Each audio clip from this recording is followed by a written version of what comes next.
You're probably driving around right now on the wrong tire pressure. Not a little wrong, like noticeably wrong. And the worst part, you probably set your tire pressure using the correct numbers. Yeah, that number. You know, the one in the manual or on the side of the tire. There's a very good chance that it's not actually correct for your specific elevation or riding style.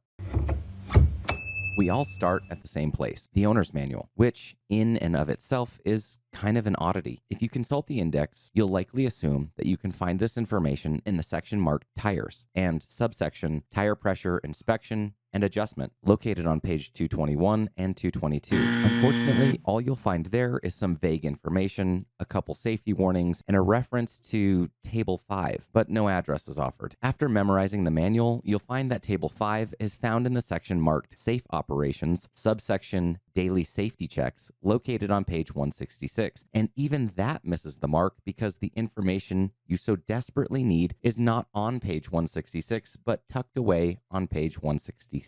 I'm not sure if it's a translation issue, my own limited cognitive reasoning, or something more nefarious, but finding some of the most utilitarian information in this manual is a lot like mining for gold with a pool noodle. Let not your heart be troubled, fam. I got you. On page 167, you will find the elusive Table 5, where you discover that the recommended pressure is 26 psi all the way around. A recommended setting means that this number represents a most worthy choice. What that number doesn't know, however, is what tires you're running, what wheels you may have swapped to, how you drive, where you drive, and what elevation you live in, or what kind of Frankenstein setup you've built in the name of individualism post-factory. And if you're in something like an autocycle, the stakes are even higher. And whether you're driving a Campania TRex, a Polaris Slingshot, a Vanderhall Venice, or honestly anything with wheels, this applies to you. Actually, the more modified your autocycle is, the more this matters. So today, I'm going to show you how to dial in your tire pressure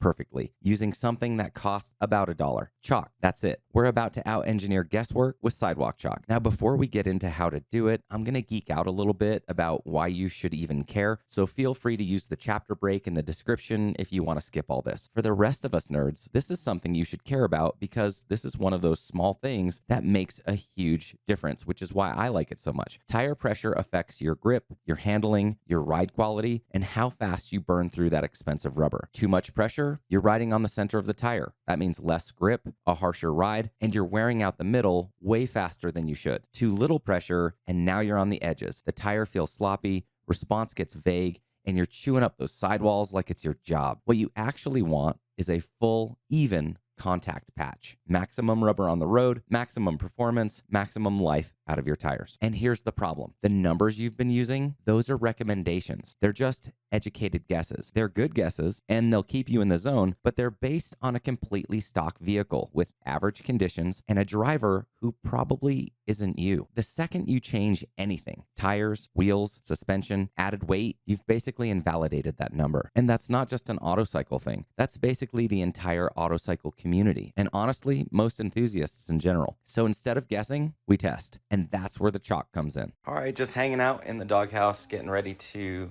do our PSI test. I've got several different options. This is digital. This is your stick gauge, which is probably the most common.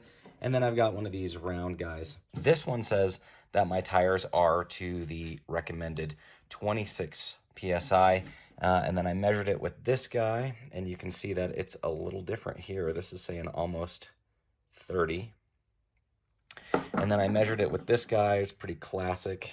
Dude, this guy says that it's a little over 30. After doing a little research, I discovered that this is probably the most accurate, but no matter which one you use, as long as you use the same one for all three tires, you'll end up with the same pressure. We are up to 26 PSI. Back here, I'm gonna top off the other two tires and we'll get started. About 25.5, you can hear this guy working.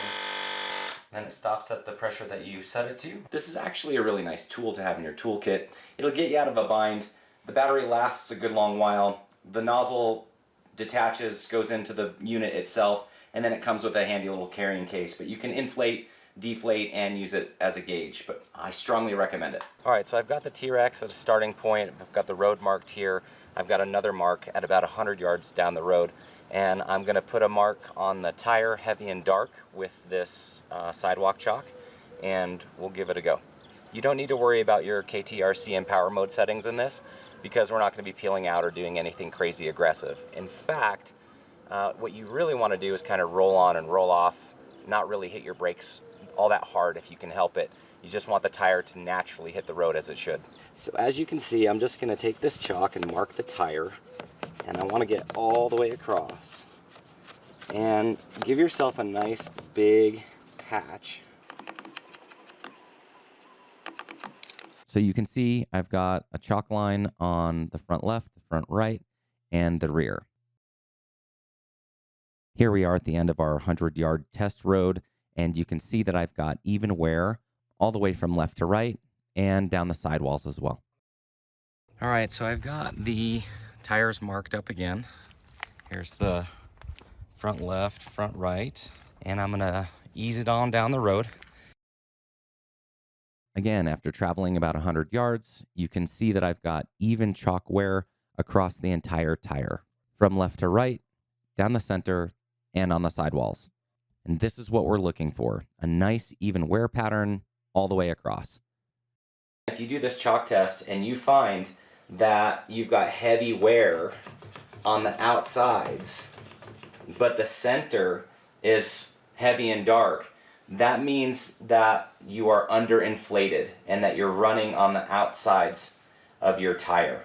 If it's the opposite, if instead, when you do the chalk test, it's heavy and dark here on the outsides,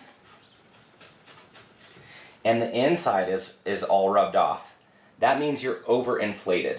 That means you've got too much air in the tire and you're running right here on the center and you're not using all of the tire that you can. I don't know about the other auto cycles, but with the tires that are on the TRex, these are such low profile, heavy, really thick tires. And so you can run these at about 0 PSI and you might not even know that it's flat. The back tire would be a little different. This matters even more for auto cycles, especially something like the Compania TRex, because these machines are, let's just say, not exactly conventional. You've got a unique weight distribution, a single drive wheel in the back, wider tires than normal, and totally different front to rear dynamics. And although that translates to a bucket of fun, it means your ideal tire pressures might look nothing like what's recommended. Front and rear might not even be close. And if you've gone aftermarket, which, let's be honest, most of you have, you're now officially outside of the rulebook. But there is an upside to this cautionary tale. You now have the ability to dial things in perfectly. If the chalk disappears evenly, you nailed it. That's it. No sensors, no app, no guessing. Just real world feedback from your actual setup.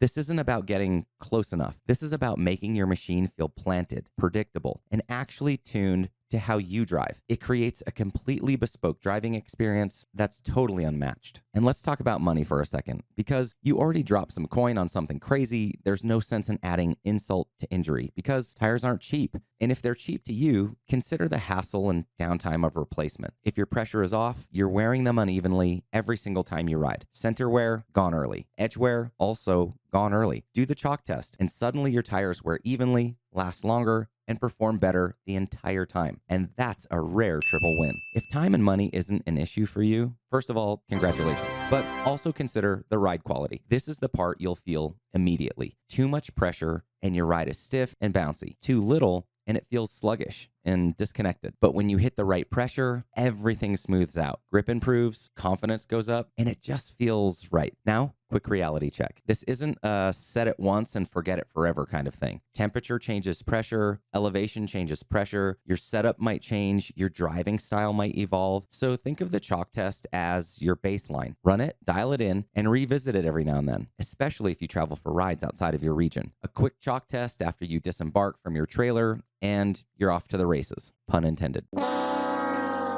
And if you really want to fine-tune things, you can adjust slightly from there. A little higher for long highway rides, a little lower for more grip in the twisties. But everything starts with getting that baseline right. So yeah, a $1 piece of chalk can completely change how your machine feels, handles, and wears its tires. And that's not bad for something that probably came in a 12-pack. If you've never done this before, try it. Seriously, it takes a few minutes, it's kind of fun, and there's a very good chance that your current setup is slightly off. So if you're just going to use a set it and forget it, definitely do this chalk test to make sure. If you've changed your tires or if you've changed your wheels, it's very important that you watch Todd Kerber's video on how to have a proper alignment, but also you want to have proper tire pressure, because uneven tire pressure can create uneven wear and ultimately cost you a bunch of money, and we just don't want to create any unnecessary instability. If you've made it this far, thanks for watching. Be sure to comment below. Tell us what you like to ride. If you like that firm ride right around 26 like the book recommends, or if you prefer something a little bit softer like 18, tell us what you like. And just in case anybody was wondering, I found that the sidewalk chalk was much easier to use. But no matter what kind of ride you prefer, remember to be nice and ride safely. I'll see you on the next one.